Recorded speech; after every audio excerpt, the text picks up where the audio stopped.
Olá, sejam todos muito bem-vindos ao meu podcast. Eu me chamo Adriana Ribeiro Maia e o assunto desse podcast agora é a guerra na Ucrânia, que completou um ano. No 22 de fevereiro de 2022, o exército russo invadiu a Ucrânia.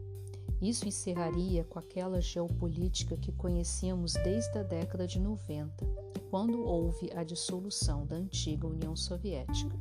O mundo se via liberado da ameaça da Guerra Fria, com ameaças até mesmo de uma possível guerra nuclear entre a OTAN, a Organização do Tratado Atlântico, Mundo Capitalista e Pacto de Varsóvia, países que faziam parte do bloco comunista com influência da antiga União Soviética. Nesse momento, 15 ex-repúblicas soviéticas se tornaram independentes, entre as quais Bielorrússia e a Ucrânia. A Ucrânia tem uma história intrinsecamente ligada à Rússia, desde os seus primórdios. Ao longo da sua história, pertenceu a vários reinos, como Polônia e até mesmo o Império Austro-Húngaro. Mas como país independente, ele só existe desde 1991, após a dissolução da União Soviética. O país se declarou neutro e fez uma aliança militar com a Rússia, mas ao mesmo tempo com a OTAN. Isso até 2014, quando o então presidente ucraniano Viktor Yanukovych, pressionado por Moscou, abandonou o acordo para que o país pudesse se associar à União Europeia e gerando uma série de protestos que culminou na sua queda. Esses protestos, chamados de Euromaidan, culminaram na anexação da Crimeia em 2014 por parte da Rússia e o começo da guerra na Ucrânia nos territórios de Luhansk e Donbass, no leste da Ucrânia, fronteira com a Rússia. Desde então, tem sido um chove e não molha, invade ou não invade, até que a Ucrânia foi invadida em fevereiro do ano passado.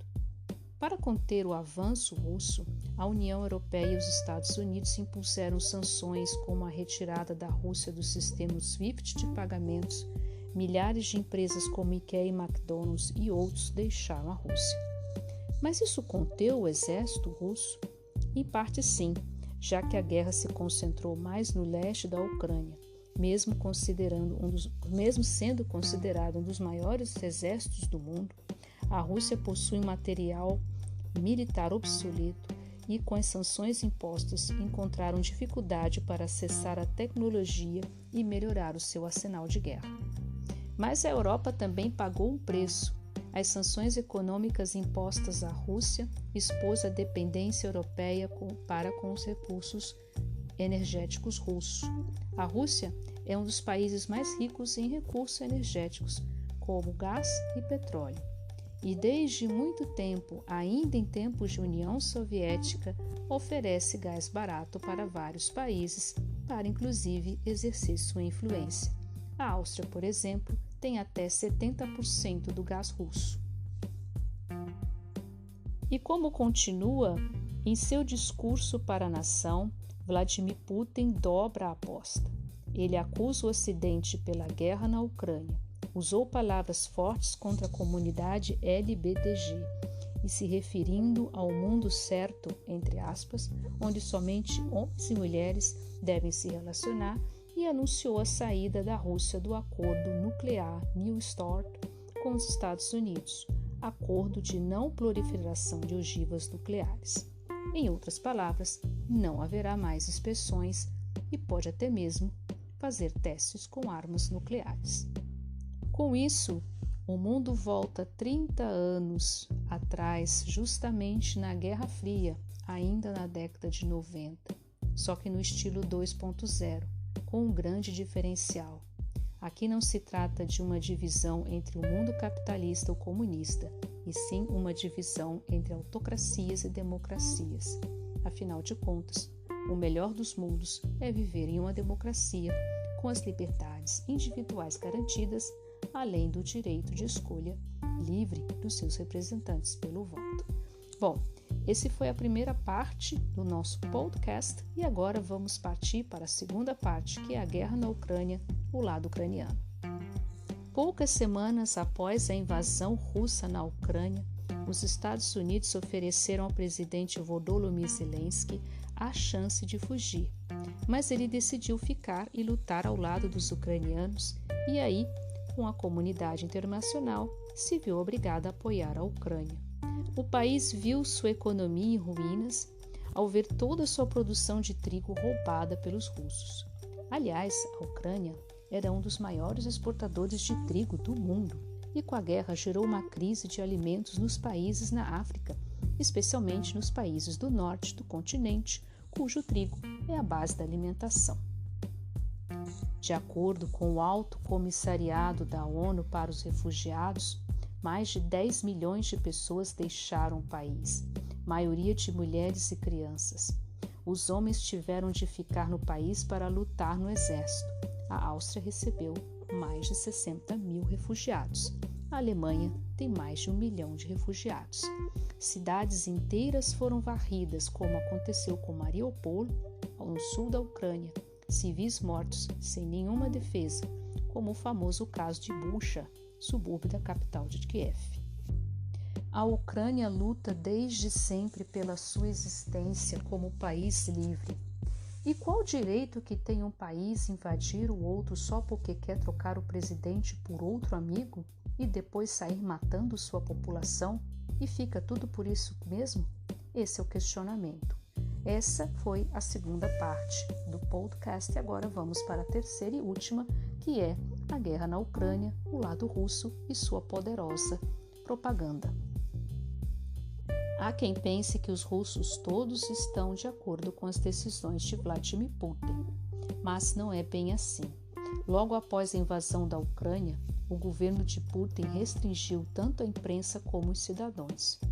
Foi promulgada uma lei que proíbe a imprensa de usar a palavra guerra. Sim, a palavra usada é operação especial. Toda a imprensa independente foi abolida. Agora eu vou ler um texto que eu publiquei no blog, logo depois da guerra, o que fala da imprensa independente na Rússia. O jornal independente russo Novaya Gazeta saiu de circulação.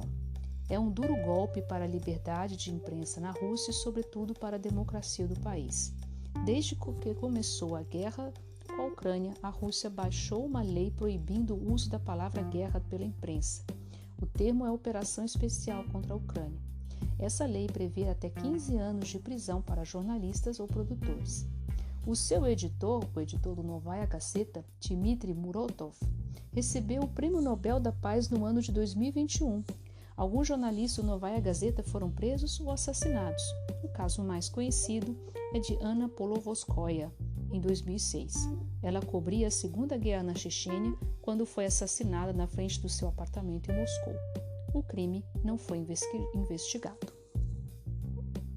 Logo no começo da guerra na Ucrânia, a redatora do Canal 1 da Rússia, Marina Ovinokova, espero que esteja pronunciando certo o nome, colocou um cartaz atrás da apresentadora do principal telejornal daí, e no cartaz ela escreve que todos estavam sendo enganados.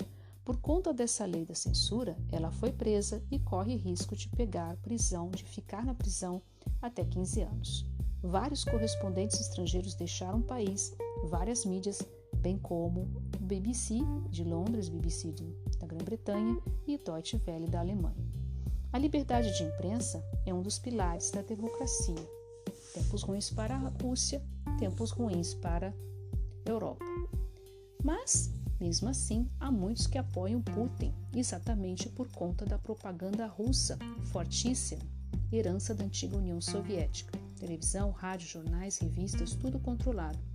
Facebook, Instagram e Twitter foram bloqueados e os russos utilizam uma espécie de rede social própria que chama-se VKontakte, algo parecido com o Facebook. O Google e o YouTube ainda funcionam, mas em caráter limitado. Em vários países europeus, a mídia Russia Today, RT, foi banida e acusada de propagar informações falsas ainda durante a pandemia de Covid-19. Milhares de russos fugiram logo após o começo da guerra na Ucrânia e a fuga se intensificou quando o governo russo promulgou a lei que chamava reservistas para a guerra. Outros milhares fugiram, principalmente os homens. As sanções econômicas atingiram os russos com o aumento dos preços, mas o governo de Putin sempre culpou o Ocidente de não deixar a Rússia em paz. Aliás, esse foi o motor do discurso de Putin no seu discurso para a nação. É parte de sua estratégia que será de propagar narrativas descoladas da realidade, enquanto milhares e milhares de russos querem somente viver suas vidas em paz, exatamente como os ucranianos, bem como os europeus. Esse aí é o texto, que eu... Bom, já são mais de 10 minutos de podcast, é o suficiente. Esse foi o texto que eu usei para gravar a série de vídeos para o meu canal no YouTube, que se chamou Guerra na Ucrânia. Mas esse texto eu resolvi colocá-lo aqui no podcast justamente para dar para vocês uma dimensão do tamanho do problema e quais são os desafios e, sobretudo, quais seriam as possíveis soluções para essa guerra e, quem sabe, a gente finalmente voltar a viver em paz. Tá certo? Muitíssimo obrigada pela atenção de todos que estão acompanhando. A gente passou uma temporada sem gravar podcasts, a gente volta. Se você gosta, não deixe de seguir, não deixe de compartilhar, não deixe de visitar e de ver o meu trabalho no www.adrianaribeiro-maia.com. Eu fico por aqui. Muitíssimo obrigada e até o próximo podcast.